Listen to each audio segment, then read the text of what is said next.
Dear student, good morning all of you. प्रतियोगिता संसार में आप सभी का स्वागत है। आज का हमारा अध्ययन टॉपिक है नगरीय भूगोल की प्रकृति, नेचर ऑफ अर्बन ज्योग्राफी। तो चलिए आज की क्लास हम स्टार्ट करते हैं। नगरीय भूगोल की प्रकृति यानी कि उसका स्वरूप किस प्रकार से है, इसका अध्ययन करना है इसमें। तो नगरीय भूगोल की जो प्रकृति या स्वरूप है उसमें फर्स्ट पॉइंट बनता है नगरीय भूगोल एक सामाजिक विज्ञान है। यानी कि जिस प्रकार सामाजिक विज्ञान में मानव द्वारा निर्मित अधिवासों के समूह और मानवीय जो गुण है, मानवीय अधिवास है, उनकी विशेषताओं का अध्ययन किया जाता है, उसी प्रकार नगरीय भूगोल में भी नगर से संबंधित जो सामाजिक संरचना वगैरह है मानव द्वारा निर्मित, उनका अध्ययन किया जाता है। इसीलिए नगरीय भूगोल को एक सामाजिक विज्ञान कहा गया है, या उसकी प्रकृति सामाजिक विज्ञान के प्रकार की होते हैं। फिर है नगरीय भूगोल मानव निर्मित बस्ती का अध्ययन है। यानी कि नगरीय भूगोल किसका अध्ययन है, उसमें मानव निर्मित जो बस्ती है उसके विकास रूप का अध्ययन करते हैं। पहले मानव द्वारा क्या निर्माण होता है, एक छोटे से पूर्वा का निर्माण होता है, फिर गांव का निर्माण होता है, गांव का विकास होता है, इससे नगर का निर्माण होता है, उसका अध्ययन नगरीय भूगोल के अंतर्गत करते हैं। फिर है वह एक नगर की दूसरे नगर से भिन्नता स्थापित करता है। यानी कि जो नगरीय भूगोल है वो क्या करता है, एक नगर से दूसरे नगर की भिन्नता स्थापित करता है। यानी कि दो नगर है उनके मध्य में क्या अंतर है, इसका अध्ययन करता है। फिर है थर्ड है उसकी जो प्रकृति, वो कंप्लीट हो गया। फिर चौथे नंबर की उसकी प्रकृति है नगरीय व अनगरीय क्षेत्रों के बीच विभिन्नताओं को निर्धारित करता है। यानी कि एक नगर क्षेत्र है और एक अनगर क्षेत्र है, कोई गांव है या कोई आसपास का ऐसा क्षेत्र है, तो उसमें क्या करता है, उसमें क्या विभिन्नता है ये निर्धारित करता है। इसके पश्चात है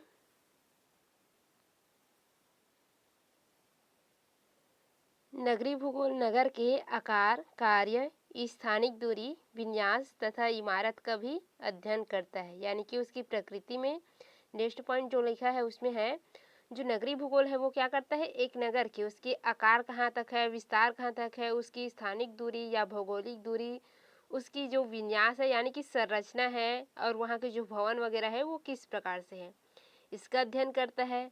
इसके पश्चात जो नेक्स्ट पॉइंट है वो है नगरीय भूगोल नगर के जो बसाव स्थान है और स्थल है, इसका भी अध्ययन करता है। यानी कि बसाव स्थान से मतलब क्या होता है, नगरीय अधिवास जहाँ तक, यानी कि जिस स्थल पर बसा हुआ है उसे बसाव स्थान कहते हैं। और उसकी स्थिति यानी कि एक नगर है, कोई भी नगर को आप ले लीजिए, उसकी जो भौगोलिक सीमा है उसको उसकी स्थिति कहते हैं। यानी कि जहाँ तक उसका विस्तार गया है, चाहे उधर अधिवास हो या ना हो, लेकिन उसकी विस्तार जहाँ तक माना जाता है, जहाँ तक निर्धारित किया गया है, वही क्या है, उसकी स्थिति है। फिर जो नेक्स्ट पॉइंट है वो है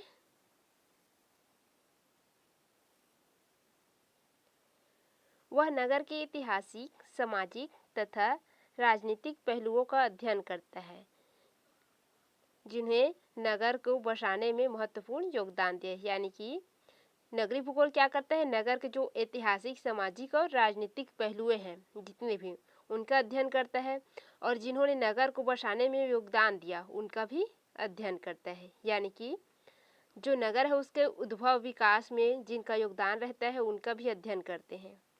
इसके पश्चात उसका नेक्स्ट जो प्रकृति है या स्वरूप है उसमें है नगरीय भूगोल नगर के कार्यों के साथ साथ उसकी जो भौतिक विद्वानता है उसका भी अध्ययन करता है। यानी कि भौतिक विद्वानता मतलब वहाँ की जो विशेषता है, भौतिक विशेषता, जलवायु वगैरह है, तापमान वगैरह है, वर्षा वगैरह है, इन सभी, या धरातली संरचना है, उन विशेषताओं का भी अध्ययन करता है।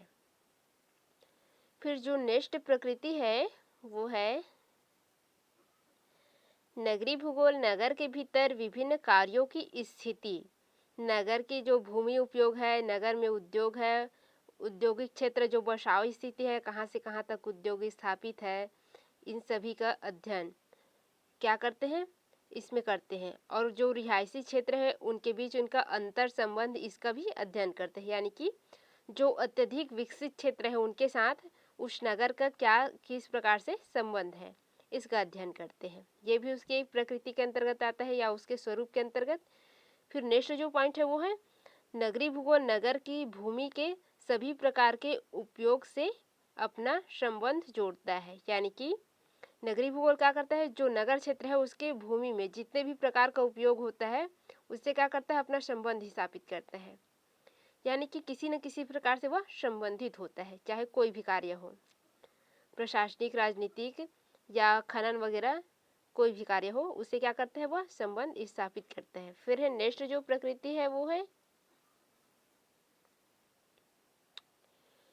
नगरीय भूगोल व्यक्ता नगर को एकांकी रूप में नहीं देखता है, वरन किस रूप में देखता है, उसको एक तंत्र के रूप में देखता है। उसके बसाव स्थान के विकास पर ही ध्यान नहीं देता, बल्कि उसके नगर को प्रादेशिक केंद्र रूप में देखता है। यानी कि वो नगर क्या है, एक तंत्र है, एक संपूर्ण इकाई है, इसका अध्ययन करते हैं। फिर नेक्स्ट जो पॉइंट है वो है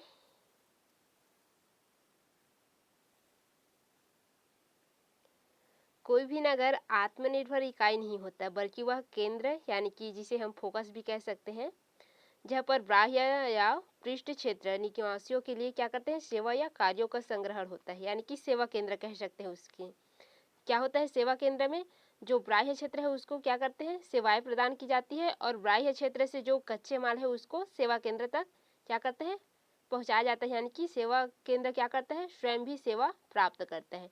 इस प्रकार से क्या है, जो नगर है वो आत्मनिर्भर इकाई नहीं है, वह किसी न किसी प्रकार से बाह्य क्षेत्रों पर निर्भर है, और बाह्य क्षेत्र किसी न किसी प्रकार से केंद्रीय क्षेत्र पर यानी कि नगर पर निर्भर है।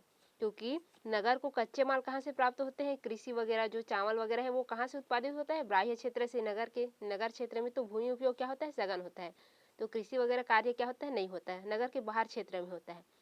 तो नगर के बाहर क्षेत्र में नगर क्या होता है, आत्मनिर्भर होता है कच्चे माल के लिए, और जो बाहर के क्षेत्र के होते हैं वो क्या होते हैं, उसके पक्के माल के लिए नगरीय क्षेत्र पर निर्भर होते हैं। इस प्रकार से फिर नेक्स्ट जो विशेषता है उसकी या उसकी प्रकृति जो है वो है नगरीय भूगोल में नगर की आर्थिक आधार के अध्ययन करते हैं। यानी कि प्रत्येक गांव हो या नगर हो उसकी कुछ न कुछ आर्थिक आधार होता है। औद्योगिक हो गया या प्राथमिक क्रियाकलाप या द्वितीयक या तृतीयक किसी भी प्रकार के आर्थिक क्रियाकलाप वहाँ पर निर्धारित होता है, जो उसके आर्थिक विकास के आधार होता है।